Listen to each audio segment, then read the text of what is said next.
So on the 19th of October, President Muhamad Buhari signed the Nigerian Startup Bill, officially making it to become the Nigerian Startup Act of 2022. Some of you guys might be wondering, what does this bill entail? How will this bill be beneficial to me, which is you as an individual? Well, in today's video, guys, I'll help you understand the history of this startup bill, everything that the startup bill entails, and how it's going to be beneficial to you as an individual looking to solve problems in this digital economy, and not just solving problems, also making money from the problems you are solving. 40,000 naira. I'm rich. By the way, guys, if you love business and personal finance, do want to smash the like button, subscribe to the channel, and without much talk, let's dive right into today's video. Let's go. You see, being a Nigerian entrepreneur is one of the hardest things to do in the world. There are tons of regulations that could actually tear down your business. A regulatory arm of the government can decide to wake up one morning to pass a new policy that could actually make your business to just phase out. For example, what happened in the crypto industry, where the CBN just woke up one morning and decided to ban cryptocurrency, saying that's one of the reasons why FX is going high and high. Well, the new Startup Act of 2022 aims to actually address these issues. It's actually a co-created bill, meaning that the Nigerian government did not just wake up one morning and decided to just come up with a bill to address issues facing entrepreneurs. No. Now that there was actually collaboration between the government and key stakeholders in the startup ecosystem, like Ian Aboyeji, CEO of Flutterwave. You also have the likes of Adia Soho, who is the CMO of MTN, and other awesome individuals who collaborated in making sure that this bill that aims to harness the potential of the Nigerian technology ecosystem to solve default issues business owners face, like capital, infrastructure, regulation, and talent. The mind-blowing thing is that even with all these listed issues we as Nigerian entrepreneurs face, it has not stopped us from coming up with innovative ideas. We even have companies like Andela and Uppbeat, all built in a bad business environment, valued at over $1 billion US. What if we now had a good business enabling environment?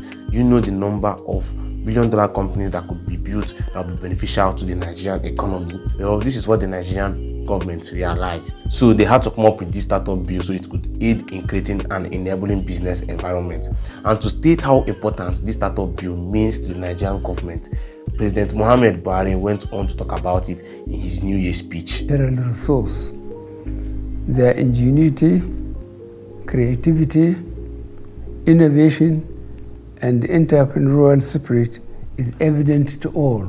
And then on the 19th of October 2022, the president went on to sign this startup bill, now making it an act. You see, this act that was signed by the president does not really apply to all businesses. I'm really sorry. According to the document, the act applies to only companies incorporated under the Companies and Allied Matter Act of 2020 and granted the startup label. What these two things mean is that your business must be incorporated with the CAC and must have a startup label for your business to be actually affected by this new bill. Then also, if you have like a tech hub that can serve as an office space for labeled startup, then very likely this bill will affect you. Now, one of the questions you might want to ask me, or you might be asking yourself, is how can one be granted the startup label? You see, the plan of the government is to actually build a portal where founders can actually apply to be granted the startup label. PS, you have to actually pay an undisclosed fee before they go ahead in vetting your business and knowing if they should give you a startup label or not. Remember earlier in this video, I stated that there are 4 key issues this bill aims to address. Well, I actually want us to do a deep dive into the document to see if the government have put in the right things in place to actually address these key issues, or whether they think we are dumb and just literally want to scam us. Well, let's jump right into the document and see for ourselves. Starting off with the first key consideration, which is capital. We can actually describe capital as money, and as we all know, money plays a very, very important role in the success of any business. While going through the document and trying to understand how the Nigerian government intends to solve our money problems, there are actually 3 key strategies that stick out for me personally. The first key strategy, which is that the government plans to establish an investment seed fund, and every year they're going to be paying in money into this particular fund, and in turn this fund will be used to finance businesses that have been labeled as startups. The second solution they intend to implement to solve our money problems as startup entrepreneurs in Nigeria is that they're going to to make it much more easier and faster to get access to loans and grants from the CBN. Then finally guys, they have implemented tax relief for startup employees and startup investors. For example, let me say you invested in a particular startup, you are entitled to 30% tax credit, which is equivalent to the amount of money which you have invested in that particular startup. Now, if you're working, you're also entitled to a 35% tax exemption for over a period of 2 years. So these are the 3 key strategies they have implemented in order to solve our money problems as Nigerian entrepreneurs and startup founders. Moving over to the second key consideration, which is regulation. One of the things that have made many foreign investors flee from the Nigerian market is bad policies. You all know what's currently happening in the crypto market with the CBN. The Nigerian government have actually taken note of all these regulatory issues and have implemented some good strategies to actually help curb this. But there are actually 3 key strategies that stick out for me. The first one being, we want to make it easier for startups to be able to transact with the CAC. We all in Nigeria know how difficult it is to actually do business with the Corporate Affairs Commission. Well, the Nigerian government wants to shorten this down. The second key strategy that sticks out for me is that they want to make it easier for startups to be able to commercialize and internationalize. Yeah, you got it.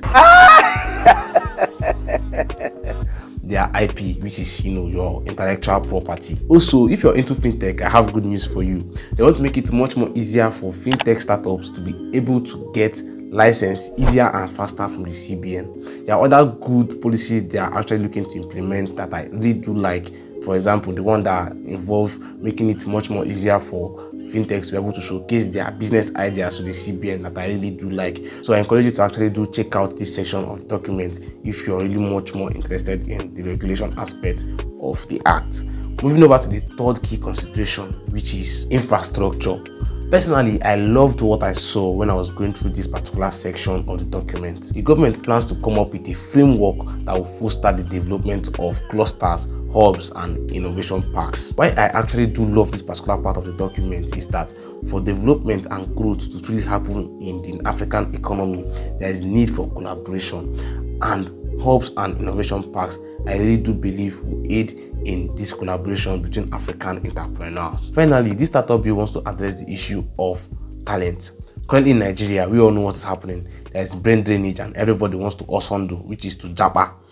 Nigerian government wants to engage entrepreneurs and their employees in capacity and industrial training, which I really think is good and will help in the growth of the startup ecosystem in Nigeria and Africa as a whole. I really do want to commend President Buhari for actually signing this bill, even though it took a long time. What we all know is one thing to sign a bill and is one thing to actually act upon the bill, and I encourage them to actually act upon what they have just signed.